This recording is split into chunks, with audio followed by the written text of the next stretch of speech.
This is the entrance to the cemetery. I better translate it. It says this cemetery is given to the protection of the public. Any damage or mischief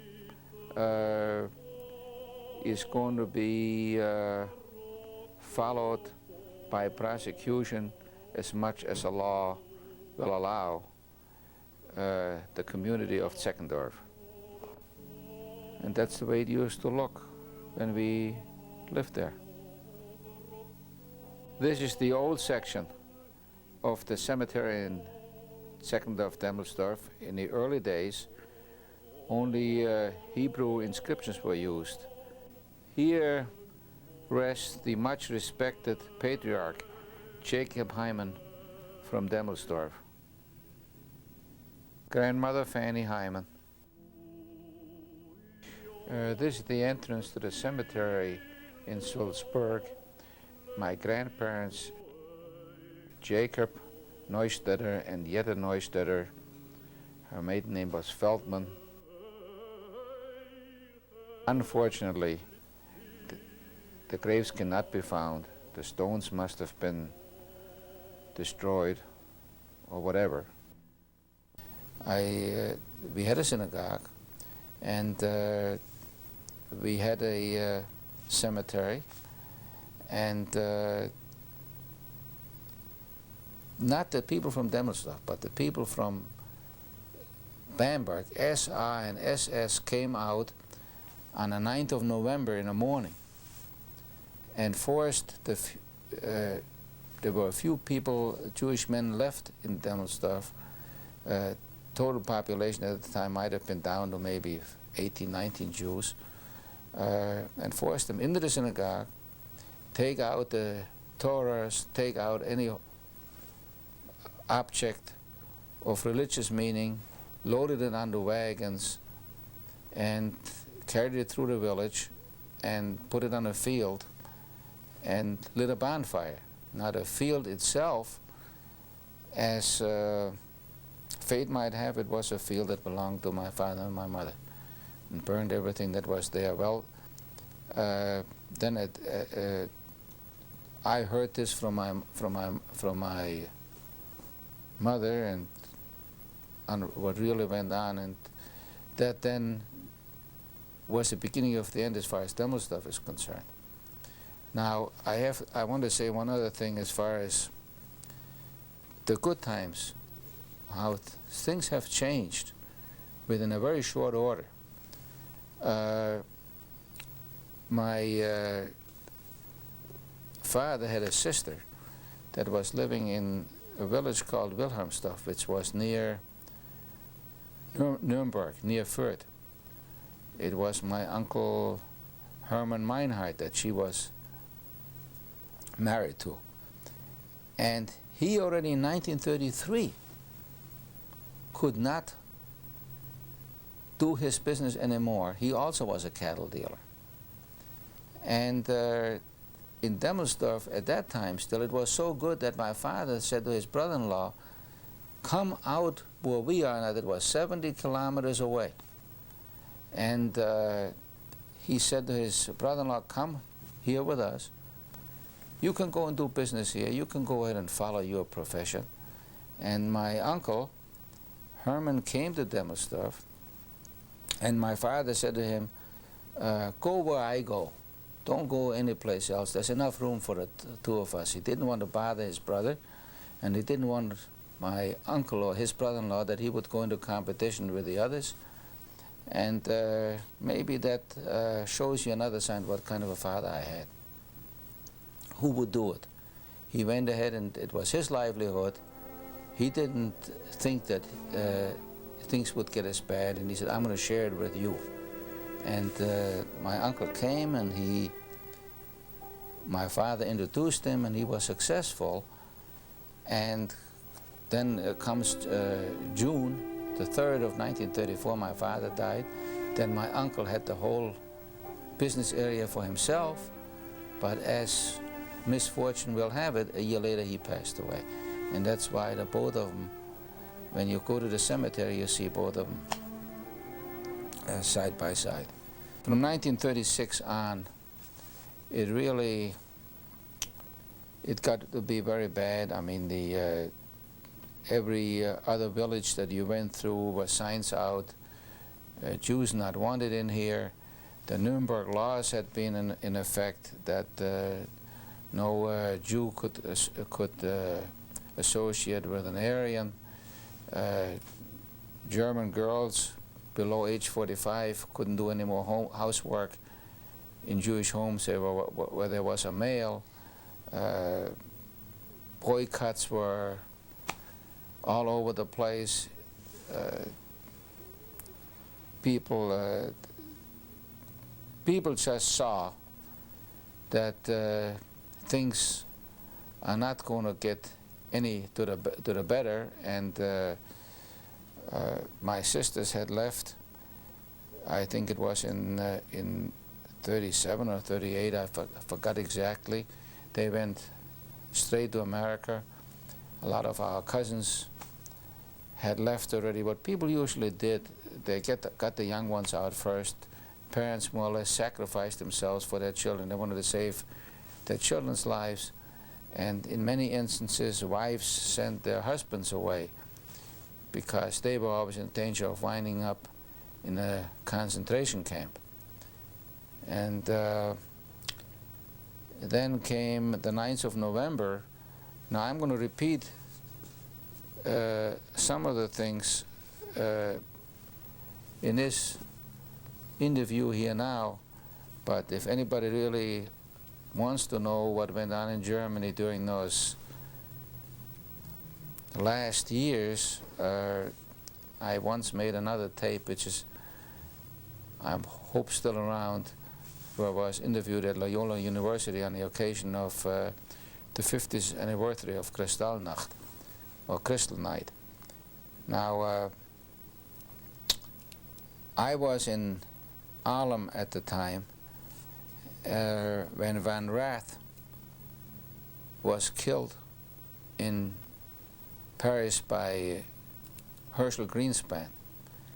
Herschel Greenspan was of Polish ancestry, and what the Germans did to the Polish Jews, or people of Polish ancestry, in the fall of 1938 it was, they pushed them into Poland without any notice. They rounded them up, put them on trains, and shoved them into Poland, the Polish corridor, which was a piece of land that was taken from Germany in World War I. The Poles didn't take them, so those poor people were sitting there for days. Finally, they were going back into Germany, and Greenspan's parents, and Greenspan was living in Hanover, were part of that transport also, and young Herschel Greenspan was in Paris at the time, and he went ahead and shot and killed one of the German attachés. Well, they in return then took this for an excuse and started Crystal Night, where all of the synagogues were destroyed, that at least where they could lay their hands on, and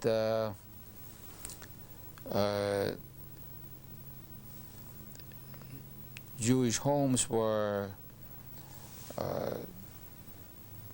attacked, and men were thrown into the concentration camp. I had left, I said earlier, from Hanover to go to England, and I'll come back to this once more a little bit later. And my mother, money you couldn't take out of Germany anymore. Silver and gold you couldn't go and take out. So, however, what you could take was clothing, was furniture, accessories, linens, bedding, all of those kind of things. So she used up all of her money to go ahead and buy these things, and then to show you how bad they were, yet on top of it, if you paid $100 for something, you had to go and pay $100 worth of taxes in order to get it out. So my mother was waiting to get the permission to get her lift van out. Now, I was, at that particular time, I was sitting already in England. I went to England in April, and in August, things got pretty hot with Czechoslovakia and with Mr. Daladier and Mr. Chamberlain and the Munich affair. And my sister Trude sent me a telegram to England that I should go in and do whatever I could do to get my mother out, to tell her to leave. So I went ahead and called her on the telephone. We didn't have a telephone anymore. She had given it up already, but the neighbors next door had one. And I talked to her and I said, "Mother, leave." So she said to me, "I haven't got my permit yet to go and get the stuff out." So I said, "Look, forget about this things there. Get out. If you want to see us, get out." And I pleaded with her. Finally, she promised me she's going to go and leave. Now, that was 2 days. That must have been, if I look at my mother's passport, I think she crossed the border on the 28th of August, 1939. And she came to England. I never forget, I picked her up at the railroad station, and she wore 2 dresses, one dress on top of the other, and a little attaché case. And I never forget the greeting I got from her when I saw her. She came off the train, and she said to me, "Here is your schnorrer," which means in English, "He is your beggar." She had lost everything. And that then, when we were in England, really was on her mind, that she had lost everything. And first it was, in 1933, it was a terrible, 1934, it was a terrible thing when my father died. It took a year or two before she got over that one. Completely, she never got over it. And then the next one was her belongings. And basically, my mother had a kind of a heavy nature to begin with. She took everything very serious. And she really went in a deep, deep depression in England and did not want to go to America because she had that fixation that she was a beggar, she was poor, and she didn't want to show herself like this. And by the time it came that we were ready to go, physically she was in good shape, but mentally she was in bad shape. And I remember what I went through with her when we went to the consulate in England in order for her to get an American visa. I was afraid they're going to notice her depression, that neither one of us is going to get our visa. In England, I said before, I couldn't go down to Dover, and I have a cousin, second cousin, more or less, he lives now in Florida, Leo Weiss. He was working in a shoe factory. He also was a shoemaker. Everybody went into that shoe business with a hoping to land a place down in that shoe factory. And he got a job in the shoe factory, so he fixed me up, and I worked in a shoe factory with him. And I mentioned this before, and lived in England for about 9 months, and I left, and the rest of the family was not as fortunate as my mother and I was, because we got our visa and left in March, I think it was, of 1940 for America. And that was one of the last convoys that came across, because the U-boats and everything else was there. So they didn't let any more passenger ships come across, and the rest of the family, which were aunts and uncles and cousins, were stuck in England until the end of the war. But I never forget my mother. She did not want to go to America. And we were on a boat coming across to America. The ships were armed with a gun or whatever it was. In those days, America was not in a war yet, so we had no armed ships were able to enter New York Harbor, so we had to go to Halifax first. And in Halifax, we had to go ahead and dismantle the machine guns that were on the ship, so they would be inoperable in order to be able to go to New York. And I really was afraid that my mother would do something to herself. And I had to watch her every moment because I felt this responsibility. And at that particular time already, it wasn't even love anymore. I just was hoping get my mother to America, get her to my sisters, and get me off the hook. Luckily, there were some very nice people that came across the boat, came across the ocean on the same boat, and it was a Mr. and Mrs. Aaron who they had pity with me. I was a young guy. I could have gone ahead and have a good time with the boys and girls on a ship, and they said, Jack, you go ahead and go your own way. It's enough if you're with your mother during the summer, during the night. We'll watch her during the day. And we landed in New York. And in New York, she said the same thing again to me. She said, I don't want to go to Chicago. Well, by that time, I was in New York already with her. And then we stayed in New York with a cousin for a couple of days. They were here already. And then we went on a train to Chicago. And lo and behold, my two sisters were at Union Station. And you would not believe it. From the moment my mother saw my two sisters, all of that complaining about having lost everything was gone. And the first night she was in Chicago, she was able to sleep again, and before you knew it, she recouped and enjoyed being in America. So that is the advent of coming here. As far as the effect of my youth in Germany, it left its mark, and I don't think you have to be a psychiatrist to understand it. Number one, in retrospect, to have to go away from home when you're 10 years old is no pleasure. To go ahead and lose a father when you are 13 years old is another blow. To go ahead and have this constant uncertainty then of what's happening over in Germany, to go ahead and go away again when I was 16 years old. Once a year I was allowed to go home. When I was 16 years old, I went to go to Hanover to learn shoemaking. I was allowed to go once home at 17, I was home at 18, and I was home at 19. Each particular time I was home 1 week vacation in 1 year. Then to go to England. Then to come to America. Again, I came here to America for all practical purposes, penniless. Now what does it do to you? Sometimes I wonder that I am still as sane, or I came here as sane as I came. I was a very, very serious, apprehensive youngster after having gone all through this. Now, furthermore, the upbringing didn't help either.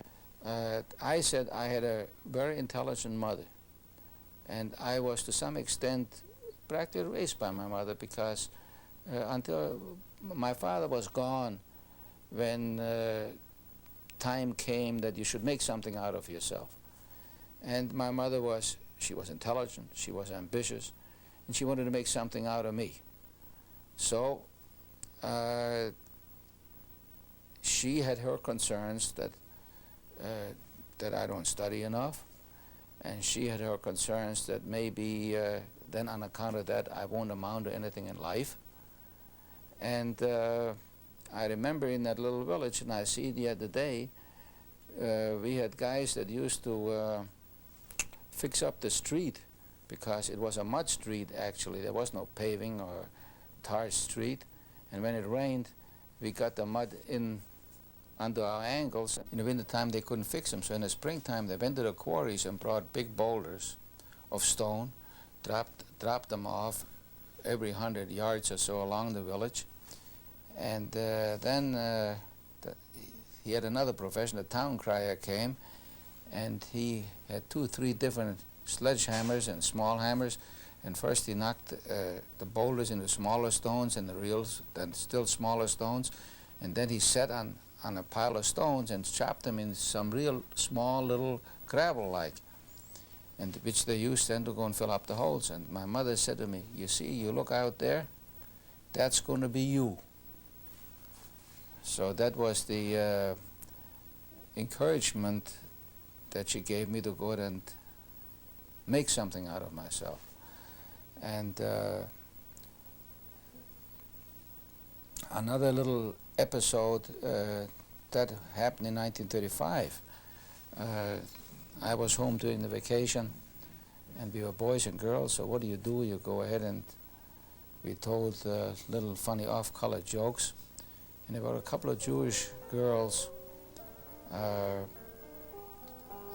Hannelore Heiman was her name, and Trude Mannheimer, a couple of years younger than I was. And they went ahead and told those jokes to some Gentile girls. And one of them wrote it down and took it home, and her father, from all people, he was somebody already he was in jail for murdering somebody. And he saw this, goes down to the teacher. His name was Teacher Pfaff. He was really good to us.